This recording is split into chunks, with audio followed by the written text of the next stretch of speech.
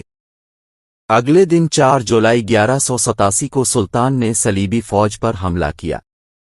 مسلمانوں نے زہریلے تیروں کی بارش کر کے سینکڑوں صلیبی ہلاک کر دیے، پھر فوجی دستے آگے بڑھے اور دشمنوں پر ٹوٹ پڑے۔